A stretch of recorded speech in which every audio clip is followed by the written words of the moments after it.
તાપી જિલ્લામાં સ્થાનિક સ્વરાજ્યની ચૂંટણી 2026 અંતર્ગત 26 એપ્રિલના રોજ મતદાન યોજાશે, જેમાં જિલ્લા, તાલુકા પંચાયત અને વ્યારા નગરપાલિકાની કુલ 178 બેઠકો પર 501 ઉમેદવારો વચ્ચે જંગ જામશે. ચૂંટણી પ્રક્રિયાને શાંતિપૂર્ણ રીતે સંપન્ન કરવા માટે 4320 મતદાન સ્ટાફ અને 1598 પોલીસ જવાનો તૈનાત કરવામાં આવ્યા છે. ગરમીની સ્થિતિને ધ્યાનમાં રાખીને મતદાન મથકો પર પીવાનું પાણી, છાંયડો અને ORS જેવી સુવિધાઓ તેમજ દિવ્યાંગો માટે રેમ્પની વ્યવસ્થા કરવામાં આવી છે. જિલ્લા વહીવટીતંત્ર દ્વારા મતગણતરી 28 એપ્રિલના રોજ હાથ ધરવામાં આવશે અને તમામ મતદારોને આ લોકશાહીના પર્વમાં ઉત્સાહભેર ભાગ લેવા અપીલ કરવામાં આવી છે.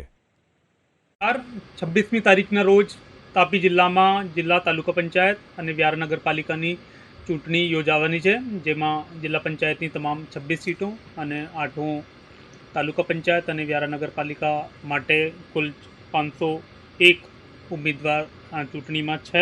જિલ્લા તાલુકા પંચાયતમાં કુલ 5,70,000થી વધારે મતદારો છે, જ્યારે વ્યારા નગરપાલિકામાં 21,000થી વધારે મતદારો છે. તો તમામ તાપીવાસીઓને મારી વિનંતી છે અને મારું કહેવાનું છે કે તમામ જે મતદારો છે એ મોટી સંખ્યામાં ઘરેથી બહાર નીકળે અને પોતપોતાના મતનો જે અમૂલ્ય મત હોય છે એનો ઉપયોગ કરે અને જે ફેસ્ટિવલ ઓફ ડેમોક્રેસી છે એને સક્સેસફુલ બનાવે.